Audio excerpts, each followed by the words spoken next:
سب سے بڑی آزمائش امام حسین کی ایک عزیز کے جنازے پر تھی۔ وہ تھا تو 6 مہینے کا بچہ، مگر امام حسین اس کے لاشے کو کسی کو دے نہیں رہے تھے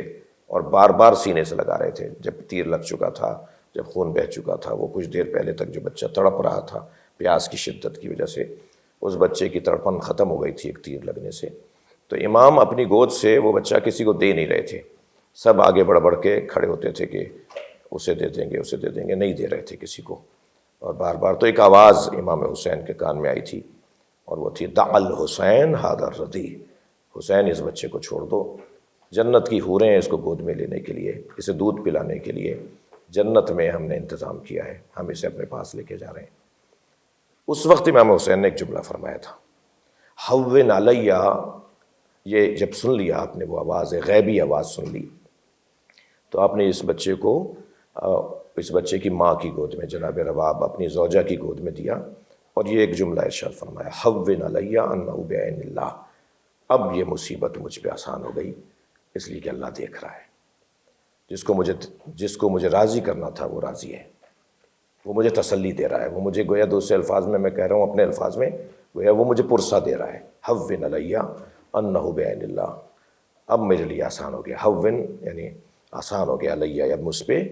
انہ بعین اللہ، یہ کام جو میرا ہے یہ اللہ کی آنکھوں میں ہے، اللہ دیکھ رہا ہے۔ یہ سارے منظر گزارنے کے بعد اور ہر لاشے پر شکر کے کلمات کہنے کے بعد، ہر مصیبت پر تسبیح پڑھنے کے بعد، حتیٰ جب خنجر چل رہا تھا، یعنی میں یہ بات مجھے نہیں کہنی چاہیے بار بار، اور مگر کہتا ہوں کہ کوئی ایسی بات میری کوشش ہوتی ہے کہ میں نہیں کروں کہ جو کسی سنی کتاب یعنی اہل سنت علماء نے جس کو نہ لکھا ہو یا ان کے ہاں کوئی اس کا اثر پیری نہ ہو، ایسی بات میں کوشش کرتا ہوں کہ میں نہ کروں۔ یہ جو حضرت کے جو واقعات ہیں کربلا کے، ان میں جب حضرت کے گلے پہ خنجر چلنے لگا تو اس وقت حضرت نے اس وقت بھی ہر ضربت پہ 13 ضربتوں کا لکھا ہے نا، ثلاثۃ اشعر ضربات، 13 ضربتوں پر امام کی شہادت ہوئی، 13 دفعہ مارا گیا حضرت کے گلے پر۔ تو ہر ضربت جب لگتی تھی تو ایک علیحدہ جملہ بولتے تھے آپ، مثلا بسم اللہ پہلا جب ضربت لگی، وباللہ وفی سبیل اللہ وعلی ملت رسول اللہ تب الیک انک انت التواب الرحیم، یہ الفاظ تھے حضرت کے جب چاقو چل رہا تھا، خنجر چل رہا تھا، اور پھر آخر میں انا للہ و انا الیہ راجعون، اس کے بعد حضرت کی آواز بند ہو گئی اور گردن علیحدہ ہو گئی۔ ایسا مضبوط وجود، یعنی ہمیں تو ایک جب کوئی سوئی لگا رہا ہوتا ہے ڈاکٹر تو کہتا ہے ذرا لمبا سانس لیجیے، ڈاکٹر صاحب، ڈاکٹر حضرات کہتے ہیں ذرا ادھر دیکھیے، یعنی ہماری توجہ ہٹاتے ہیں تاکہ وہ سوئی لگ جائے ہمیں، وہ کٹ لگ جائے ہمیں اتنی دیر میں، تو کہیں اور توجہ کریں تاکہ وہ کام صحیح ہو جائے۔ ادھر کیفیت کچھ اور ہے، ادھر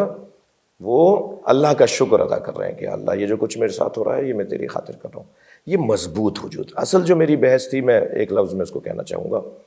کہ مضبوطی لانی ہے اپنے اندر، اپنے آپ کے اوپر اپنے اوپر اعتماد کرنا ہے، اپنے اوپر انحصار کرنا ہے۔ وہ علامہ اقبال کا جو بھی فلسفہ خودی ہے نا، اس کو دوبارہ دہرانے کی ضرورت ہے۔ میں گزارش کروں گا، میری کبھی دوبارہ بہتر انداز سے ملاقات ہوئی وائس چانسلر صاحب سے تو میں ان سے بھی کہوں گا کہ علامہ، اور مجھے نہیں معلوم ہو سکتا یہ ہو چکا ہو، علامہ اقبال کے اقبال اکیڈمی بھی آپ کے ہاں ایک شعبہ ہونا چاہیے، یعنی ہر یونیورسٹی میں ہونا چاہیے۔ ہم نے جب سے اقبال کو پڑھنا چھوڑ دیا ہے، پاکستان سے محبت ہی ختم ہو گئی ہے۔ پاکستان سے جو محبت کا جذبہ اقبال نے دیا تھا، یہ انہوں نے سوچ کے ہمیں دیا تھا نا وطن۔ اچھا، جتنا زیادہ اقبال کو پڑھیں گے نا، اتنا ہی نااہل لوگوں کا صفایا ہوگا پاکستان سے، اتنا ہی کرپٹ لوگوں کا صفایا ہوگا پاکستان سے، اتنا ہی ڈکیتوں کا صفایا ہوگا پاکستان سے جو پاکستان کو نوچ رہے ہیں۔ اقبال کا فلسفہ وطن سے محبت اور نظریے کی بنیاد پر وطن کو چلانے کا پیغام دیتا ہے۔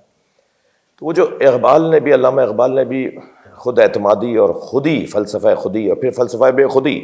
یعنی پہلے انہوں نے فلسفہ خودی دیا ہے اور پھر فلسفہ بے خودی دیا ہے۔ امام حسین علیہ السلام نے 1400 سال پہلے فلسفہ خودی بھی دیا ہے اور فلسفہ بے خودی بھی دیا ہے۔ فلسفہ خودی یہ کہ پہلے اپنے آپ کو مضبوط بناؤ، پھر اپنے آپ کو مضبوط بنانے کے بعد یہ مت سمجھنا کہ سب تم ہی کر سکتے ہو، نہیں، اب بے خود ہو جاؤ، اب اوروں کو اپنے ساتھ ملاؤ، اپنے ساتھ اپنی انجمن بڑھاؤ، اپنی ٹیم بڑھاؤ، اور پھر اپنے جیسے ہی مضبوط لوگوں کو ڈھونڈ کر اب اپنے ہی جیسے مضبوط لوگوں کو ڈھونڈ کر جب کربلا میں امام حسین لے کر آئے تو کیا فرما رہے ہیں؟ فرمایا انی لا ارا اصحابن کا اصحابی، جیسے اصحاب میرے ہیں ایسے میں نے اصحاب دیکھے ہی نہیں۔ یعنی کتنا بڑا اعزاز ہے، ایک جملے میں حضرت امام حسین نے اپنے انصار جو کربلا میں آپ کے ساتھ شہید ہوئے ان کے لیے ایک جملے میں حضرت نے خلاصہ کر دیا ان کی شخصیت کا، انی لا ارا اصحابن کا اصحابی، میں جانتا ہی نہیں، میں نے دیکھے ہی نہیں ایسے اصحاب جیسے مجھے اللہ نے اصحاب عطا کیے ہیں، جیسے معاونین، مددگار۔ پھر یہ فلسفہ بے خودی میں چلا جاتی ہے بات، یعنی آپ خود مضبوط ہیں اور پھر آپ کچھ مضبوط لوگوں کو تلاش کر کے ان کے ساتھ ٹیم ورک، آپ کا ایک باجماعت کام ہونا چاہیے۔ قرآن بھی یہی فلسفہ دیتا ہے، انما اعظکم بواحدہ ان تقوموا للہ ومثنی، ان تقوموا للہ مثنی وفرادا، ان تقوموا للہ مثنی وفرادا، اللہ کی خاطر کام کرو، مثنی، دو دو، تین تین، چار چار، چھ چھ، ٹیم ورک، وفرادا، نہیں مل رہے لوگ تو گھر نہیں بیٹھنا ہے، ہاتھ پر ہاتھ نہیں رکھنا، لوگ نہیں مل رہے تو ایسا نہیں ہوگا کہ ہم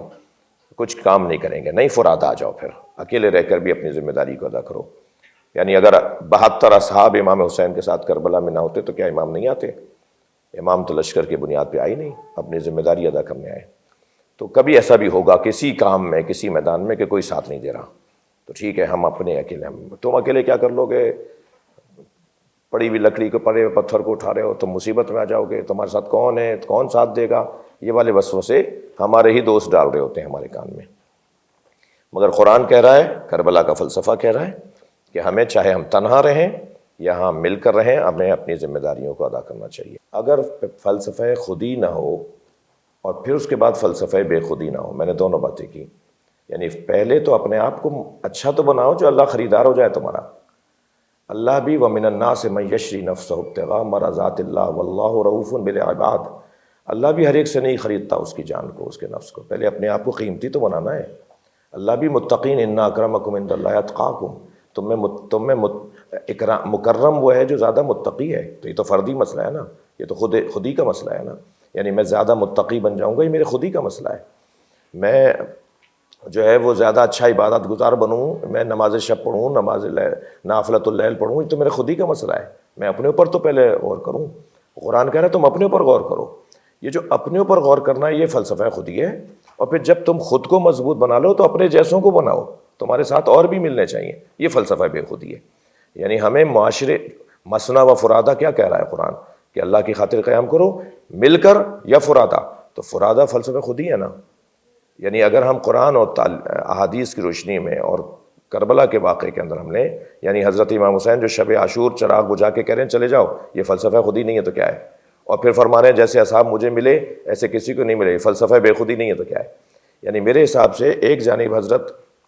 سب سے کہہ رہے ہیں تم سب چلے جاؤ گے تب بھی میں کھڑا رہوں گا، کیونکہ انہوں نے مجھے مارنا ہے، یہ تمہیں بھی ماریں گے میری وجہ سے، لہٰذا میں چراغ بجھا دیتا ہوں شب عاشور۔ آپ نے ایک بڑے خیمے میں اصحاب کو لیا اور پر فرمایا اور چراغ بجھا دیا۔ جب چراغ جلا تو حضرت حبیب ابن مظاہر رضی اللہ تعالیٰ عنہ جو ایک صحابی رسول بھی تھے، مولا علی علیہ السلام کے ساتھ بھی رہے، اصحاب کے ساتھ رہے، ایک بہت بڑا نام، اسدی قبیلے کے وہ بہت بڑے سردار بھی تھے، بہت بڑے زمیندار بھی تھے۔ حضرت حبیب ابن مظاہر نے سارے اصحاب کی طرف سے، یا حضرت زہیرقین نے رضی اللہ تعالیٰ عنہ، انہوں نے تمام اصحاب کی طرف سے فرمایا کہ ہمیں اگر 70 مرتبہ بھی مار دیا گیا اور ہمیں دوبارہ زندہ کیا گیا تب بھی ہم اس تکلیف کو نہیں یاد کریں گے، ہم آپ کا ساتھ نہیں چھوڑ کے جائیں گے۔ تب حضرت نے فرمایا تھا کہ جیسے اصحاب مجھے ملے، انی لا ارا اصحابن کا اصحابی۔ تو فلسفہ بے خودی ہے وہاں جہاں وہ فرما رہے ہیں میں اکیلا کافی ہوں، اور جہاں وہ اپنے اصحاب کی تعریف کر رہے ہیں وہ مل کر کام کرنے کا۔ تو یہ دونوں چیزیں ساتھ چلیں گی۔ ہاں اگر دوسری چیز نہ مل رہی ہو، یعنی دوسرے لوگ نہیں مل رہے ہوں، اور تو ہم اکیلے اپنے آپ کو، انسان اتنا مضبوط ہو جائے کہ پھر وہ اکیلا جو ہے وہ پورے معاشرے پہ غالب آ جائے۔